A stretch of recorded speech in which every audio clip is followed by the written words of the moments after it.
Dengerin mas, dengerin, kamu denger gak? Denger apa sih? Mas, ada suara tangisan bayi mas. Mana? Gak ada kok.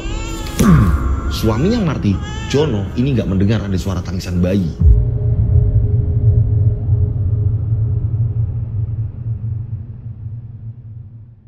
Assalamualaikum warahmatullahi wabarakatuh. Kembali lagi bersama saya Rian Agus Widodo. Bum bum bum bum bum bum bum bum bum bum bum. Apa kabar semuanya? Mudah-mudahan kalian dalam keadaan sehat walafiat semuanya ya.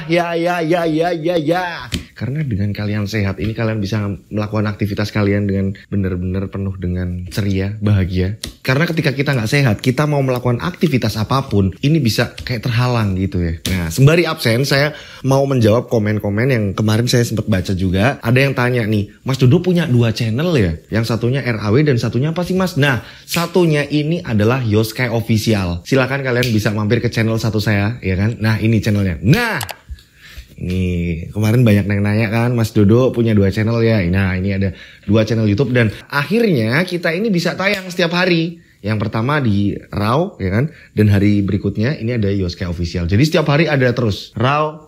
Misalnya nih Senin ada RAW, Selasa ada Yoske Official, Rabu ada kayak gitu gantian-gantian. Setiap hari ada terus. Ya, ketemu terus kita akhirnya ya. Oke. Nah, pastikan semuanya sudah absen. Ini ada sebuah kiriman cerita yang benar-benar mengerikan sekali ya. Menurut saya awalnya nggak masuk akal. Masa ada kejadian seperti ini sih? Jadi gini, ada sebuah keluarga yang dimana bisa dikatakan ini keluarga kurang mampu. Pada suatu hari keluarga tersebut ini tertimpa malapetaka.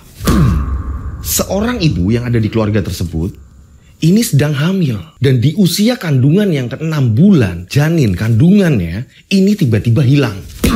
Perut langsung mengempis. Dan anehnya, pada suatu hari janin itu kembali, tapi tidak dalam bentuk bayi ataupun manusia. Dalam bentuk apa sih? Kalian sudah penasaran semuanya? Tak perlu lama-lama lagi, kita langsung saja menuju ke ceritanya.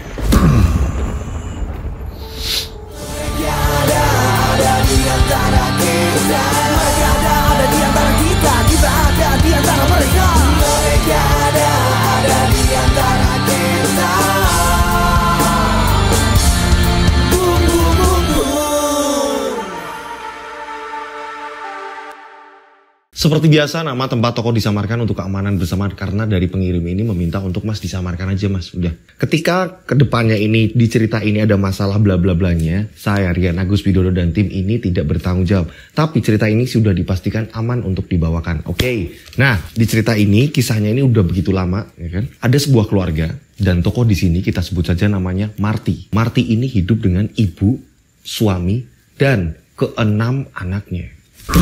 Anaknya banyak banget. Namanya juga tempo dahulu ya kan. Orang-orang dulu ini kan kalau punya keluarga ini banyak ya kan. Nah, ini dialami di keluarganya Marty. Bapaknya Marty ini sudah lama meninggal. Jadi yang ikut di situ hanya ibunya. Bisa dikatakan keluarga Marty ini serba kekurangan. Keluarga yang sangat sederhana sekali dengan rumah yang papan, anyaman bambu segala macam. Dan suami Marty kita sebut saja namanya Jono. Dia hanya buruh tani. Marty sendiri kini hamil lagi dan usia kehamilannya, usia kandungannya ini 3 bulan. Padahal Marty sendiri sudah punya 6 anak. Depan rumah Marty, ini ada rumah yang bisa dikatakan rumah berkecukupan. Orang ada, kita sebut saja pemilik rumah tersebut. Tetangganya Marty, ini namanya Bu Romplah. Bu Romplah sendiri ini juga hidup dengan putrinya. Nah, putri Bu Romplah ini sudah lama menikah tapi belum dikaruniai anak. Justru sebaliknya dengan keluarganya Marty. Kita sebut saja putri dari Bu Romplah yang lama nggak dikaruniai anak. Ini namanya Eti. Nah, Bu Romplah ini orangnya bisa dikatakan kalau ngomong nyablak, ketus. Tapi Bu Romplah sendiri sering memberikan makanan ketika masak lebih.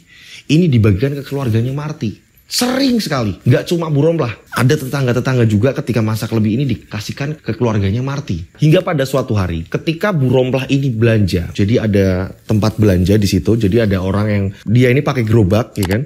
Terus ibu-ibu nanti pada ke situ. Ini Bu Romplah ini lagi belanja sayur. Nah, Bu Romplah ini lagi belanja sayur ketemu dengan ibu-ibu yang lain. Ibu-ibu yang lain ini ngobrol biasa, gosip kan ya. Bu Romplah tahu nggak sih? Kalau si Marty ini kan hamil lagi toh. Lah, Bu Romplah kapan? Putrinya loh, belum hamil-hamil, sudah lama nikah loh. Nah, Bu Romplah ini baru ngerti, baru dengar kabar ini. Masa iya sih? Kalau Marty ini hamil lagi, aku malah nggak ngerti. Iya loh Bu, Marti ini hamil lagi.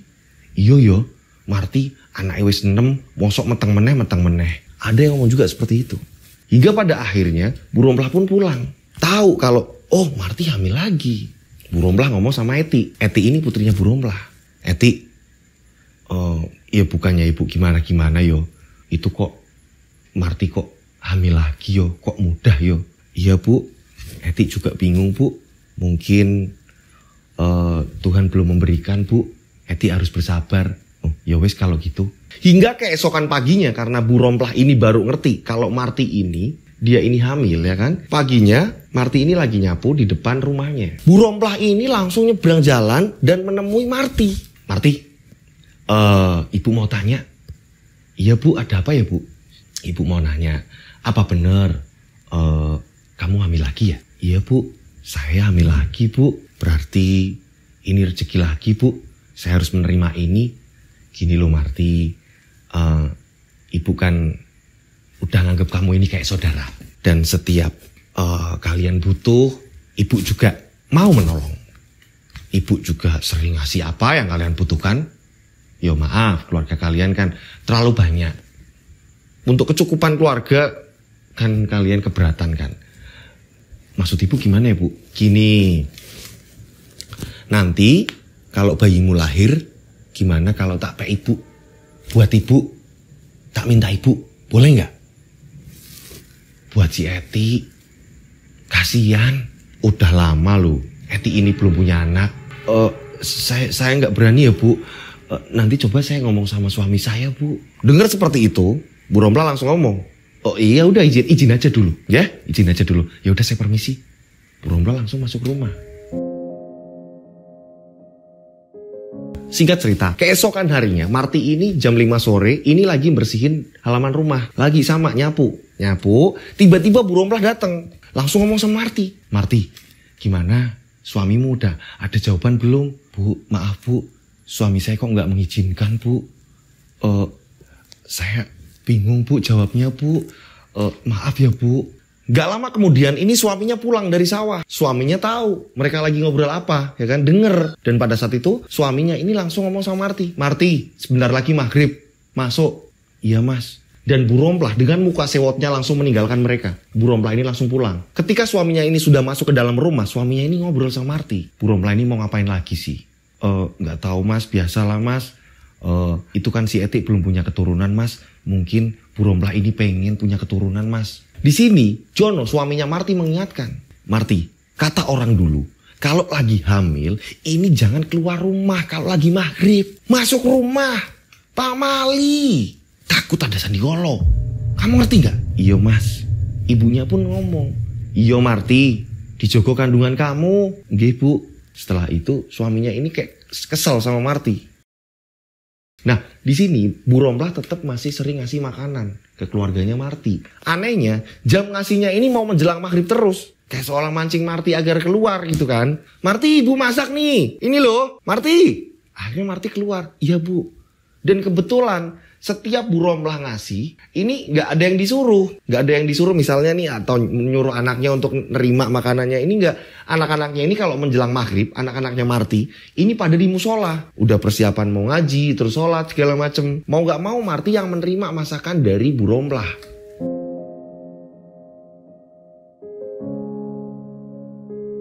Berjalannya waktu, ya kan? Berjalannya waktu kurang lebih sudah 6 bulan. Usia kandungan Marti. Nah, yang saya bilang tadi, Bu Romplah ini pasti ngasihnya ini menjelang maghrib. Atau mungkin dia jam makannya ini setelah maghrib atau apa segala macam. Yang jelas menjelang maghrib, ini Bu Romplah ini manggil Marti. Nah, pada suatu hari saat usia kandungannya Marti ini menginjak 6 bulan, pagi-pagi yang biasanya Marti ini bangun jam 4 pagi, tiba-tiba ketika Marti bangun tiba-tiba teriak. Teriaknya kenapa? Kaget melihat tiba-tiba perutnya mengempis. Mas. Marti teriak-teriak. Suaminya bangun, ada apa dia? Ada perutku mas. Usia udah 6 bulan, udah agak besaran, tiba-tiba mengempis. Loh, Dek, lah perut kamu kenapa? Gak tahu. Bu. Ibunya juga masuk ke kamar. Kenapa? Perutku Bu, perutku. Lah, kok perutnya mengempis? Tiba-tiba perutnya ini mengempis. Nah, pada pagi itu juga akhirnya Marti dibawa suaminya ini ke puskesmas. Nah, ibunya ini pinjem uang ke Bu Romlah. Lagi-lagi tetap Bu Romlah. Karena apa? Bu Romlah ini yang punya uang.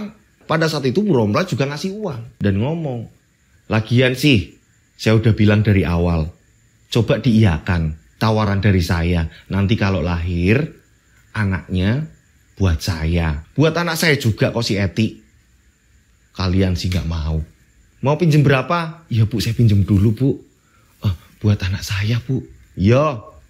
Akhirnya tetap pinjem Bu Romlah. Singkat cerita, setelah di USG segala macem, ini kok tiba-tiba perut ini mengempis. Dan dokter mengatakan, kalau di dalam perutnya Marty ini tidak ada apa-apa. Tidak ada bayi sama sekali. Boom! Kaget Marty. Setelah dokter mengatakan seperti itu, suaminya yang namanya Jono ini kayak gak terima. Langsung ngomongin sama Marty. Ini yang Mas gak seneng. Kamu mengabaikan omongan Mas. Setiap maghrib kamu pasti keluar rumah. Ada nyapu lah, ada apalah. Nerima makanan dari Bu Romlah lah. Ini aneh kamu ini loh. Kalau dibilangin Mas ini gak pernah percaya. Pamali. Iya Mas, maafin saya Mas. Maafin saya Mas. Marty hanya bisa seperti itu. Kok bisa hilang ya Mas? Singkat cerita Marty ini dibawa pulang ke rumah. Dan diadakan pengajian. Semuanya sedih. Kok aneh tiba-tiba janin hilang di usia kandungan yang udah 6 bulan.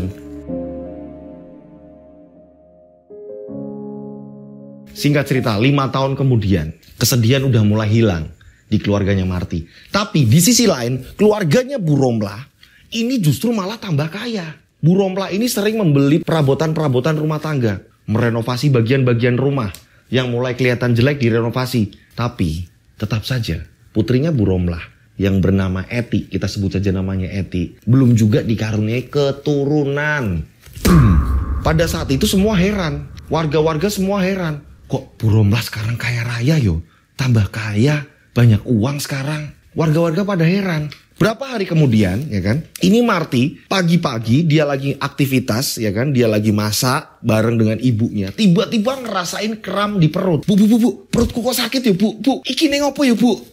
Bu, iki kok perih banget, Bu. Bu, ini ada apa? Ibunya bingung. Aduh, bojomu isik neng sawah kok yo. Akhirnya suaminya ini dipanggilkan tetangga. Mas Jono yang lagi ada di sawah dipanggil tetangga. Mas, istri kamu Mas, perutnya sakit Mas. Jono langsung panik, langsunglah Jono pulang. Setelah Jono pulang, ya kan, ini kaget melihat Marty ini sudah rebahan di kasur dan memegang perutnya yang minta ampun sakitnya. Kenapa Dek? Kenapa? Gak tahu Mbak, sakit Mas, perutku sakit. Dan pada saat itu juga Jono langsung membawa Marty ke rumah sakit. Masalah biaya Jono masih bodoh amat. Udah pokoknya membawa Marty dulu ke rumah sakit. Dan saat itu langsung ditangani. Nah pada saat itu ini ketemulah sama dokter. Dan dokter bilang ini harus di USG lagi. Kita biar tahu apa sakitnya dia. Akhirnya di USG. Singkat cerita setelah hasil USG udah keluar, dokter ini ngomong sama Mas Jono, suami dari Marty. Bapak suaminya Bu Marty? Iya Pak. Gimana Pak istri saya? Jadi gini Pak, ini hasil USG. Istri Bapak di dalam perutnya ini kayak ada sesuatu yang memang harus dikeluarkan. Dan ini harus segera dioperasi. Ini bagaimana menurut Bapak? Pak, lakukan operasi Pak. Masalah biaya segala macam saya yang nanggung Pak. Saya siap Pak. Saya siap Pak. Di sini Jono yang nggak punya apa-apa siap mengiyakan iya. Pada saat itu Jono ini nyari ke sana kemari dan hingga pada akhirnya Jono ini mau nggak mau. Jadi ada salah satu keluarganya Marty yang agak mampu. Jono di sini ngemis, minta tolong. Dan untungnya keluarga dari Marty, sepupunya Marty ini memberi uang untuk operasinya Marty. Dan suasananya ini genting sekali, menunggu hasil operasi. Jono bener-bener panik. Ini kenapa dengan istri saya ini kenapa? Kok tiba-tiba seperti ini? Dan pada akhirnya setelah selesai operasi dokter mengatakan, Pak, ini hasil operasinya. Bapak jangan kaget, saya juga bingung juga. Ini di dalam perut istri Pak Jono ada serpihan tulang-tulang bayi. Apa Pak? Serpihan tulang-tulang bayi? Iya Pak, kita udah keluarkan semua. Dan kita memastikan kalau itu tulang-tulang bayi Pak. Dan ini baru kejadian Pak. Saya baru ngalamin seperti ini, melakukan tindakan operasi, dan setelah kita lakukan operasi, ini hasilnya seperti ini. Tulang-tulang bayi, Pak. Iya, di dalam perut Marty, setelah dioperasi, ini isinya tulang-tulang bayi. Aneh, sudah 5 tahun. Pada akhirnya tulang-tulang tadi, serpihan-serpihan tulang bayi tadi, ini dimakamkan di belakang rumah. Pada saat itu juga diadakan pengajian. Nah, Bu Romlah ini dengar kabar itu. Akhirnya Bu Romlah ini kayak ngecengin. Bu Rompla ini kayak mengejek. Setelah selesai pengajian, keesokan harinya, Bu Rompla ini ngomong sama Marty. Bener kan Marty? Coba kamu iakan dari dulu. Kalau anakmu itu buat ibu, kasihan Eti, anaknya ibu. Coba nurut sama ibu. Iya Bu, maafin saya Bu. Marty ini nggak begitu menanggapi daripada nanti gimana-gimana sama tetangga. Ini Marty mending masuk ke dalam rumah. Singkat cerita, setelah pengajian segala macem, ini satu keluarga ini ngerasain kesedihan, kehilangan ya kan. Pada suatu hari, kurang lebih jam 2 dini hari, tiba-tiba Marty mendengar dengan jelas ada suara tangisan bayi. Marty langsung kaget, terbangunlah Marty. Kok ada suara tangisan bayi? Dan itu tepat berada di samping rumah. Jadi kamarnya Marty ini ada jendela. Ini suara tersebut, ini seolah benar-benar ada di samping jendela kamar. Ini kok suara bayi ada di depan jendela? Marty ini bingung. Ada suara tangisan bayi. Saat itu langsung Marty membangunkan suaminya. Mas, bangun mas, bangun mas. Iya, ada apa? Kamu ini loh, tengah malam bangunin orang. Ada apa? Maling apa? Bukan mas, dengerin mas. Dengerin, kamu denger gak? Denger apa sih? Mas, ada suara tangisan bayi mas. Mana? Gak ada kok. Suaminya Marty, Jono, ini gak mendengar ada suara tangisan bayi. Marty bingung. Udahlah, tidur, istirahat. Udah, mas juga ngantuk. Akhirnya suaminya kembali tidur. Marty akhirnya kembali untuk mencoba memejamkan mata. Nah, pada saat memulai memejamkan mata, tiba-tiba suara itu kembali muncul. Dan anehnya, suara itu tidak di luar, melainkan suara itu ada di kolong tempat tidur Marty. Marty kaget di sini. Kok suaranya ada di dalam kamar? Mas, bangun mas, bangun mas. Akhirnya si Jono bangun lagi. Apa sih? Mas, denger gak mas suara ada tangisan bayi mas? Mana? Anehnya Jono gak denger. Hanya Marty yang mendengar. Marty ini ketakutan. Suaminya ini gak denger apa-apa. Dan dia memilih malah melanjutkan tidur. Karena memang gak mendengar apa-apa. Marty akhirnya ketakutan sendirian. Walaupun ada temennya ya, ada suami di sampingnya. Marty melanjutkan untuk, aku coba untuk tidur aku mau selimutan Udah, selimutnya ini sampai ke muka. Yang biasanya ini gak sampai muka, ini sampai selimut ini sampai ke mukanya Marty. Dan gak lama kemudian Marty ini masih punya rasa takut terus ya kan. Marty ini menutup mukanya dengan selimut. Ini tiba-tiba ada yang bergerak di kakinya Marty. Ini kayak megang-megang kakinya Marty. Kayak ada yang ngegenggam kakinya Marty. Apa ini? Apa ini? Perasaan Mas Jono anteng tidurnya. Pada saat itu juga pelan-pelan Marty membuka selimutnya. Dibuka dari muka. Dan pada saat itu juga selimutnya ini dibuka. Apa sih yang ada di kakiku? Dibukalah selimutnya. Marty kaget melihat ada potongan tangan bayi sedang menggenggam kaki Marty. Mas. Jono pun bangun. Saat Jono bangun, Jono gak lihat apa-apa.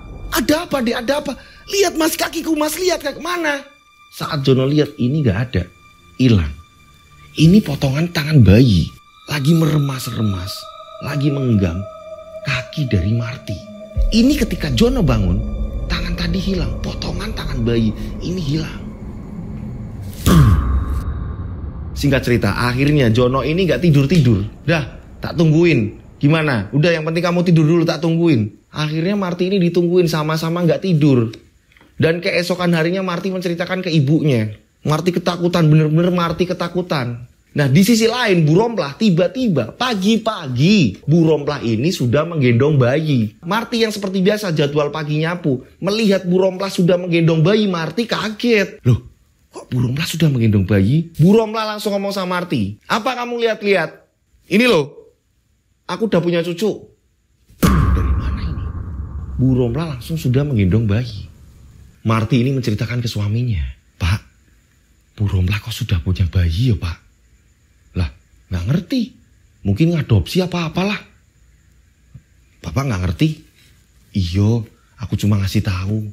Kok Bu Rompla tiba-tiba gendong bayi yo? Eti kan belum hamil. Aneh, Bu Rompla tiba-tiba sudah menggendong bayi. Nah, singkat cerita, berapa hari setelah kejadian itu, ini masih jam 9 malam. Belum larut malam, masih jam 9 malam. Ibunya Marty ini sedang beres-beres kasur. Mau tidur ya kan, diberes-beresin. Disapulah, pakai sapu kasur.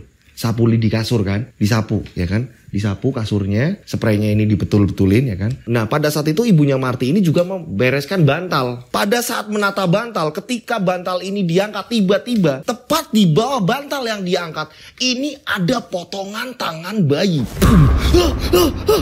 Marty. Manggil Marty. Akhirnya Marty yang ada di kamar. Ini Marty langsung keluar. Ada apa bu? Jono yang ada di depan sampai denger. Anak-anaknya Jono juga pada denger semuanya. Ada apa mbak?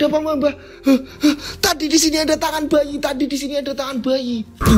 Tangan bayi. Jono sampai bingung. Kok aneh toh bu? Iyo, tadi bu lihat di sini ada tangan bayi. Ini terpotong. Tangannya ini hanya sampai lengan. Kaget semuanya. Anak-anaknya Marty ini pada ketakutan semua. Bu, masuk sih mbah lihat tangan bayi toh bu? Pada ketakutan semua. Gak cuma itu. Berapa hari setelah kejadian itu, Marty ini setiap jam 4 pagi ini selalu ngisi bak mandi. Bak mandi yang dimana digunain buat anak-anaknya nantinya pergi ke sekolah untuk aktivitas segala macam. Marty ini ke sumur menimba air. Diisilah baknya, diisi bak air, ya kan? Nah, ini baru ngisi yang keberapa kalinya, ya kan? Berapa kali ember dituang ke bak air, ya kan? Ini Marty, ini agak berat. Yang keberapa ini agak berat. Ini apa ini? Kok agak berat? Tetap ditarik sama Marty, ya kan? Ditarik karena sumur kerek, ya kan? Kayak ditimba gitu kan. Nah, Marty ini ngangkat kayak ngerasa kok bebannya ini kok berat ya? Ini apa ya? Tetap ditarik sama Marty. Dan setelah ditarik sama Marty, karena memang di sumur ini remang-remang ya. Lampunya ini bukan lampu terang. Lampunya ini lampu bolam kuning. Nah, Marty ini langsung ngambil ember tersebut. Setelah sudah sampai di tangan Marty langsung menuangkan. Yang dari ember ini dituang ke bak. Saat dituang ke bak, tiba-tiba ini ada sesuatu hal yang menggelundung dari ember tersebut. Gelundung. Boom. Ini gak cuma air yang tumpah di bak itu, melainkan ini ada potongan kepala bayi. Ya ampun, apa ini? Apa iki? Mas, bu. Akhirnya ibunya pun keluar. Onopo. Suaminya juga keluar. Onopo Marty, onopo. Tadi ada kepala. Aku tumpahin dari air yang aku ambil dari sumur, terus aku tuang di bak. Ini ada kepala bayi. Kepala tanpa badan, hanya potongan kepala. Hingga pada akhirnya suami langsung ngomong, udah langsung masuk ke rumah, masuk dulu, jangan di sumur, masuk dulu. Di sini Jono, suami Marty geram. Ini ada apa-apa, harus aku pecahkan. Jono bener-bener geram. Singkat cerita, keesokan harinya Jono ketika berangkat ke sawah, jadi ada tetangganya yang sama-sama buruh sawah juga di situ, nyangkul juga di situ. Ini Jono ini cerita, dan usia teman Jono ini lebih tua dari Jono. Jono biasa manggilnya Pak. Kita sebut saja namanya Pak Darji. Ketika sedang istirahat siang, Jono ini ngobrol sama Pak Darji. Pak Darji, aku mau ngomong apa toh? Kamu dari pagi loh, tak liatin. Kerjamu ini ngasal, nyangkul yo ngasal. Gak seperti biasanya. Kamu ini kenapa? Ada apa yang kamu rasakan? Kok tumben-tumbene kowe? Ngono. Gini Pak Darji, aku mau ngomong. Keluargaku ini diteror terus-menerus. Suara tangisan bayi lah. Potongan tangan bayi lah, potongan kepala bayi lah. Enggak istriku, enggak ibuku. Ini aku enggak ngerti ini ada apa. Dan Pak Darji ngerti kan, istri saya ini pernah kehilangan janinnya tiba-tiba. Dan anehnya ketika di USG dari dokter, ada serpihan tulang di dalam perut istri saya. Ini ada apa Pak Darji? Saya geram. Ini pasti ada seseorang yang gak suka dengan keluarga saya Pak Darji. Ya udah Le, mending gini. Coba kamu cari tahu sama orang yang lebih ngerti. Barangkali kamu ada kenalan atau apa segala macem. Siapa tahu kamu ada temen yang kenal. Kalau saya, yo mungkin itu nebaknya yo mungkin ada orang yang gak suka dengan keluargamu. Tapi saya gak boleh suuzon. Alangkah baiknya kamu menanyakan sama orang yang lebih ngerti. Ya ini kan kenapa saya jawab, Pak Darji tanya sama saya. Saya ini gak fokus kerja, saya ini kebingungan dari pagi. Ini yang saya rasakan Pak Darji. Ya udah, coba cari tahu, biar semuanya terjawab. Kalau sudah terjawab kan kamu lego. Sopo biang keroknya? Siapa yang melakukan ini semua? Biar kamu tenang. Aku ngerti kok. Kabar istrimu dulu itu kehilangan janin. Terus tiba-tiba pas dapat kabar dari dokter adanya tulang. Ngerti aku. Aku juga ikut mengaji di tempatmu. Iya Pak. Siapa ya Pak pelaku ini semua? Hingga pada akhirnya Jono ini pulang ke rumah dan ngomong sama Marti. Marti, mungkin malam ini aku mau keluar dan aku pulangnya nggak tahu nanti jam berapa. Kamu hati-hati di rumah. Loh, emang mau kemana toh Mas? Udah, aku mau nyari sesuatu yang bisa memecahkan ini semua. Mas, apa nggak berbahaya Mas? Udah kamu tenang aja. Kamu jaga diri baik-baik di rumah, jaga anak-anak. Tapi Mas, udah nggak apa-apa. Malam ini Mas keluar. Setelah itu Jono pun keluar. Nyari orang pinter yang ngerti cara mecahin kasus yang seperti ini gimana nih. Karena ini baru dialamin oleh Jono. Jono juga nggak ngerti. Saat itu juga Marti ini kebingungan. Melihat jam, udah jam 11 kok Mas Jono belum pulang. Aku kok takut kenapa-napa. Marti bingung. Sudah jam 12. Mas Jono juga belum pulang. Marti gelisah. Marti bener-bener gelisah. Dan pada akhirnya karena nunggu lama, Marti pun tertidur. Anak-anak juga tertidur. Dan anak-anak ini tidur di kamar depan. Marti di kamar tengah, ibunya di paling belakang. Jadi ada 3 kamar. Anak-anak itu tidurnya bareng. Marti ini sendirian. Baru berapa menit Marti tertidur, tiba-tiba Marti mendengar ada suara orang menyanyikan kidung Jawa. Marti kaget loh. Kok ada suara orang menyanyikan kidung Jawa? Siapa ini? Marti kaget. Ini suara siapa? Marti penasaran. Kok malam-malam ada orang nyanyi kidung Jawa? Nah pada saat itu Marti penasaran. Marti lihat jam. Pada saat itu menunjukkan pukul 1:30 dini hari. Ini siapa? Malam-malam nyanyi seperti ini. Akhirnya Marti penasaran, Marti langsung menuju ke sumber suara tadi. Dicari sama Marti. Ini sumber suara dari mana? Kok kayaknya ada di belakang rumah. Sedangkan di belakang rumah ini ada sumur yang saya bilang tadi. Pernah ada kejadian di sumur juga kan. Marti penasaran. Membuka pintu terakhir, pintu paling belakang. Dibukalah sama Marti. Marti pengen ngecek, ada apa sih di belakang rumah? Dibukalah sama Marti. Grek. Marti kaget. Tepat di depan Marti ada nenek tua dengan rambut acak-acakan sedang menggendong bayi.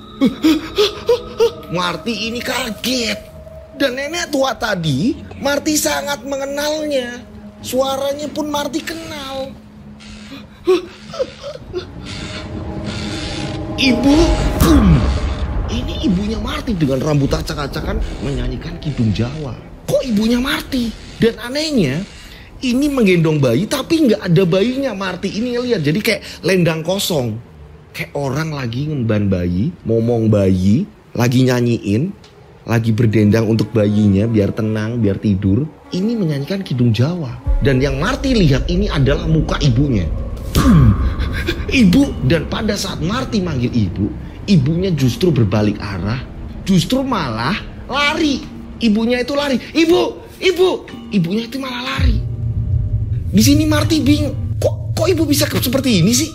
Ibu kenapa ini? Marti memastikan, bener ibu nggak sih? Marti langsung masuk lagi, masuk ke kamar ibunya. Dan ketika kamar ibunya dibuka, Marti kaget. Di kamar ibunya memang udah nggak ada ibunya. Berarti tadi ibu, tapi kenapa rambutnya acak-acakan? Singkat cerita nggak lama kemudian ya kan, Marti sedang ketakutan, ada suara ketokan pintu. Dek Marti. Mas Jono. Akhirnya Marti langsung membukakan pintu. Dan ketika Marti membukakan pintu, ternyata benar, ini Mas Jono datang dengan temennya. Kamu kenapa ngos-ngosan? Kamu ada apa?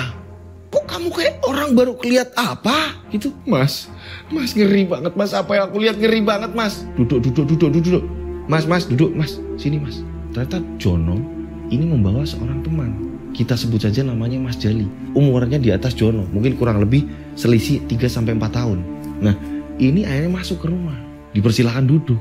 Pada saat itu juga Jono langsung ngomong sama Jali, temannya yang dia bawa. Mas Jali, lihat istri saya kondisinya seperti ini. Gimana saya nggak stres tiap hari? Istri saya seperti ini ketakutan terus menerus. Gak cuma istri saya, mertua saya juga seperti itu Mas Jali. Ini ada apa semuanya Mas Jali? Pokoknya saya minta, saya pengen balas dendam Mas Jali. Siapa yang membuat keluarga saya seperti ini Mas Jali? Tolong Mas Jali, tolong saya Mas Jali, tolong. Saya pengen balas dendam. Tiba-tiba saat ngomong greget seperti itu, Marty langsung menghentikan omongan Jono. Mas Jono udah cukup, Mas Jono udah cukup. Marty, aku nggak terima kamu seperti ini terus kondisinya. Aku nggak ngerti apa yang kamu lihat. Dan kamu sama ibu yang lihat, aku nggak ngerti. Ada apa ini? Dan aku nggak terima orang yang membuat kamu sama ibu seperti ini harus menerima resikonya, Marty. Mas cukup, Mas cukup, Mas. Ini semua kesalahanku sama ibu mungkin, Mas. Hah? Kesalahan kamu sama ibu? Maksudnya? Iya, Mas. Ini pasti kesalahanku sama ibu. Udah jelas. Ini ada apa tiba-tiba Marty ngomong seperti itu? Ceritanya seperti ini nih, baru kebongkar. Kita flashback nih, Marty pun cerita. Jadi pada suatu hari, ya kan, saya bilang di awal kehidupan mereka ini bisa dikatakan sulit. Mengandalkan hasil dari Jono, buruh sawahnya orang lain. Jono mendapatkan upah dan gak seberapa, kehidupan pahit, anaknya banyak, untuk sekolah lah, untuk makan, untuk bertahan hidup, untuk yang lain-lain. Ini hanya Jono yang jadi tumpuan. Hingga pada suatu hari, ibunya Marty ini ngomong sama Marty. "Do ikut ibu yuk, anterin ibu." "Kemana, Bu?" "Udah pokoknya ikut baik." "Yo, tolong melu ibu." Kok ibu aneh tiba-tiba ngajak Marty?" "Iyo, ayo melu." Ternyata setelah mereka melakukan perjalanan jauh, mereka sempat naik angkot juga. Dan hingga pada akhirnya mereka pergi ke sebuah tempat. Dan mereka bertemu dengan seseorang. Marty sampai, Bu ini siapa? Bapak ini siapa?" Ternyata yang mereka temui adalah seorang juru kunci. Ibunya Marty bilang, "Duk, ibu sudah setengah jalan. Ini baru ibu ngomong sama kamu. Ibu itu gak terima, Duk. Kita dikit-dikit dibantu warga. Bu Romplayo sering seperti itu ngasih makan, tapi omongannya gak enak di belakang kita. Ibu pengen nolong kalian. Ibu pengen nolong kalian. Ibu pergi ke sini. Ini ibu mau minta pesugihan." Ternyata ibunya Marty ini sudah melakukan ritual pesugihan. Dan baru jujur ke Marty, mengajak Marty ke tempat itu. Dan hari ini, Duk, ritual terakhir ibu. Ibu mau menyelesaikan ritual ibu, Duk. Maaf, Duk, ibu baru jujur sama kamu karena ibu gak ngerti. Dan ibu pikir ibu harus cerita ke kamu. Ini ibu ngelakuin ini, Duk. Jadi ibu selama ini kalau ibu gak di rumah, ibu kemana Marty cari, ibu kesini, Bu. Iya. Ternyata pergi ke suatu tempat pesugihan. Jadi kayak tempatnya ini kayak perbukitan dan penuh dengan hutan. Saya di sini dipesenin untuk nggak ngomong tempatnya apa segala macam dari pengirim ceritanya. Yang jelas dia ketemu sama juru kunci dan juru kunci ini mengatakan ke ibunya Marty, "Sampun siap, Bu. Mun sedanten semuanya udah disiapkan, Bu." "Udah." "Ya udah, mari ikut saya. Marty, kamu tunggu sini." Marty ini disuruh nunggu di bawah pohon besar. Ibunya ini pergi dengan juru kuncinya. Ternyata juru kuncinya ini sudah mempersiapkan kayak ritual, mungkin ritual terakhir. Dan membawa sesajen-sesajen. Dan pada saat itu, ini siang-siang loh kondisinya. Ibunya ini pergi dengan juru kunci. Dan belum sampai tempat yang dituju untuk melakukan ritual terakhir. Ini di tengah perjalanan tiba-tiba ibunya Marty mendengar ada tangisan bayi.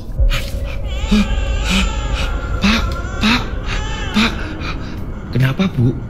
"Pak, saya kayaknya gak bisa ngelanjutin ini, Pak." Loh, Bu, sudah berapa bulan ini loh, Bu. Ibu ritual, masa mau diputus, Bu?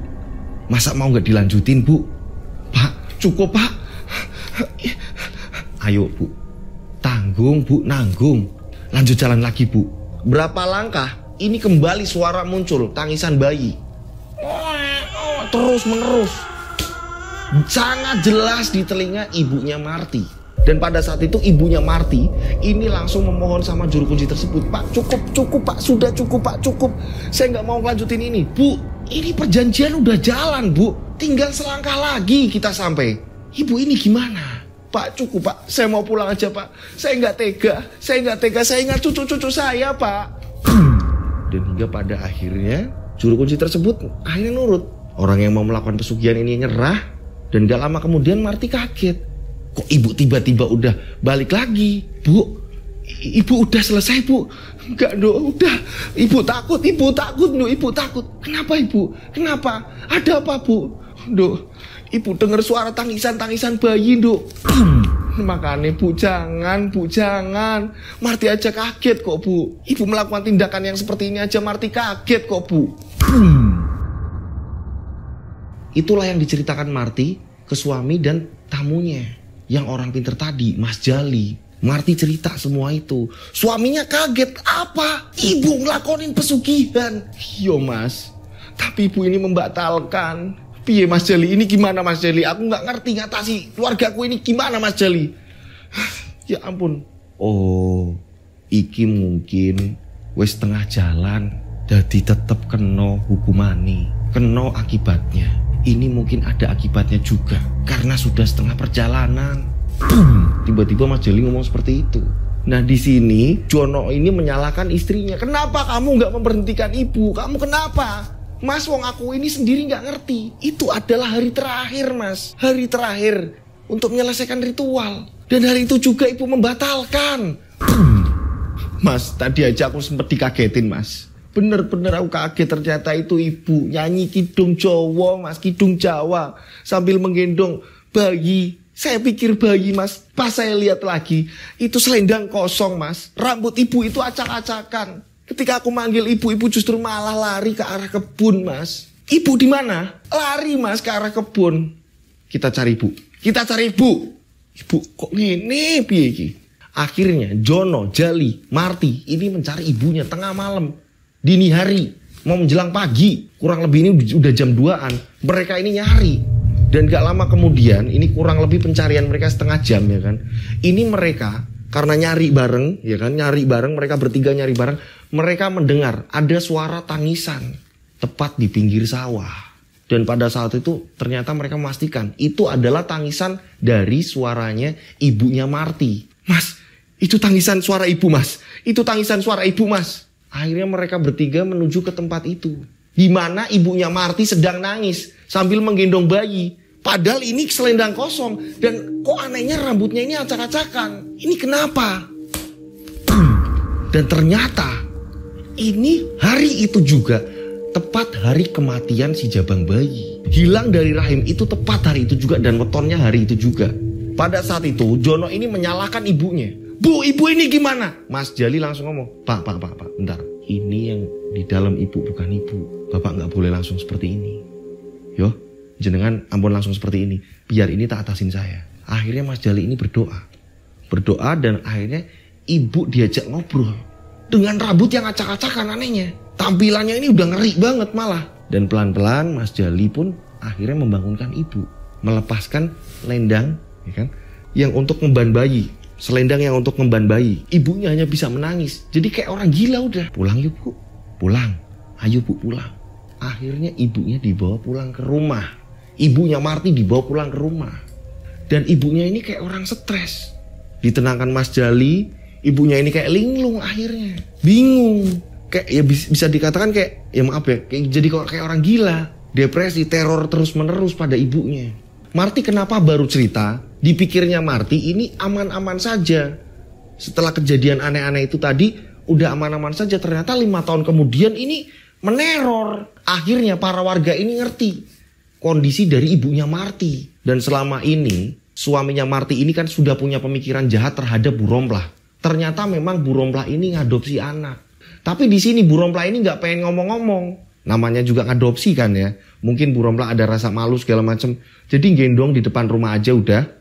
Setelah itu udah masuk segala macam. Jadi selama ini Bu Romplah hanya sifatnya seperti itu memang. Tapi memang nggak ada niat jahat ke mereka. Dan nggak ngerti ya, mungkin di sini ini ritualnya yang dilakonin sama ibunya Marti. Ini mungkin tumbalnya. Ini anak yang ada di dalam kandungannya Marti. Dan karena ini sebentar lagi selesai ritualnya dan tidak dilanjutkan, akhirnya mungkin perjanjian bisa dikatakan ini sudah berjalan. Jadi tumbal tetap diminta. Dan pada akhirnya seperti itu kondisinya. Hilang dari perutnya Marti. Akhirnya gentayangan seperti itu bayinya. Dan berangsur-angsur berjalannya waktu, ibunya Marti ini malah tidak menunjukkan kesembuhan. Di sini Jali, Mas Jali, temennya Mas Jono, ini sering ngingetin, sering diadakan selamatan aja, sering diadakan berdoa aja. Nanti ibu saya datang sini, saya sering doain. Tapi tetap, justru malah kondisinya ini udah mulai aman nih. Tidak ada teror lagi setelah ada selamatan-selamatan, ya kan? Dan di kuburan belakang, tempat dimana menguburkan tulang-tulang bayinya Marty, juga di situ sering didoakan segala macam. Ini sudah tidak terjadi teror apapun. Tapi ibunya Marty tak kunjung sembuh. Apakah ini sebuah kayak menggantikan dari tumbal tersebut? Dan berjalannya waktu 3 tahun kemudian, ini gak mau makan terus-menerus, mengurung diri terus di kamar, sakit, dan akhirnya ibunya Marty meninggal. Dan setelah ibunya Marty meninggal ini benar-benar gak ada tanda-tanda yang gimana mengerikan atau apa segala macam, sudah gak ada. Dan suaminya Marty, Jono, ini ngomong sama Marty, apapun yang terjadi ke depannya, kalau ada apa-apa lagi ngomong sama saya, ngomong sama aku. Jangan sampai kamu berbuat yang aneh-aneh. Iya mas, maafin aku juga gak ngerti. Pada waktu itu ibu juga memaksa mas. Dan ternyata di sini adalah pelaku pesugihannya ini ibunya Marty, bukan Bu Romplah. Di sini Jono ini sempat berprasangka buruk sama Bu Romplah. Udah lama gak punya anak, kayak terus-menerus tambah. Tiba-tiba langsung gendong bayi. Dan bebarengan juga dengan kondisi teror-teror yang ada di keluarganya Jono, keluarganya Marty, ya kan. Ini Jono tambah kesel, pengen rasa balas dendam. Ternyata Marty udah jujur duluan kalau ibunya ini melakukan pesugihan. Ada di suatu tempat. Dan di tengah perjalanan ibunya ini memberhentikan gara-gara mendengar suara tangisan-tangisan bayi. Dan setelah itu memang Marty ini sangat takut. Dan Marty ini lebih menyayangi keluarga, takut kehilangan lagi semenjak ibunya meninggal. Itulah kisah yang dialami oleh keluarganya Marty. Bener-bener salah berpikir, ya kan. Ibunya ini kebingungan, gak tega ngelihat keluarganya ini yang serba kesusahan, hingga pada akhirnya memutuskan untuk melakukan ritual pesugihan. Yang di tengah-tengah pesugihan itu tadi dia menghentikan. Dan imbasnya seperti ini. Nah inilah ya kisahnya seperti ini. Jadi setiap saya terima kiriman yang namanya pesugihan, ini gak ada yang berakhir bahagia. Berapa tahun kemudiannya ini bakal mengerikan. Kalau toh tidak di kita yang kena imbasnya, bisa jadi keturunan-keturunan kita. Makanya apapun yang terjadi ketika kita lagi sejatuh-jatuhnya, kita lagi seambruk-ambruknya, kita lagi sepusing-pusingnya, jangan sampai kita ini berpikir pendek, terus kita ini langsung mengiyakan melakukan pesugihan atau apapun yang tidak dianjurkan oleh agama, yang dilarang oleh agama. Jangan sampai kita lakukan. Udah pokoknya kita berjuang, apapun yang terjadi berjuang. Di sini banyak edukasi baik, ambil, yang buruk dibuang. Nah itulah kisahnya, dan mudah-mudahan ini bisa menjadi pelajaran kita semua. Dan terima kasih yang udah mengirim cerita ini. Cerita ini sangat epik sekali.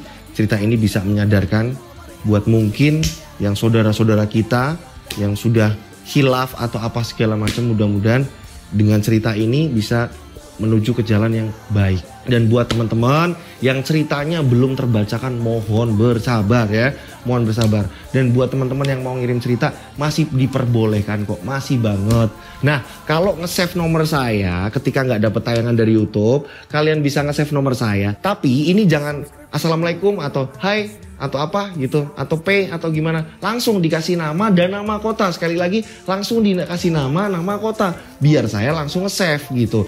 Ketika saya ini mungkin telat bukanya, paling nggak saya ini langsung bisa nge-save nama kalian dan nama kota. Nah kalau saya ngechat terus kalian ini belum balas lagi juga sama kan, ketumpuk lagi nih sama yang baru.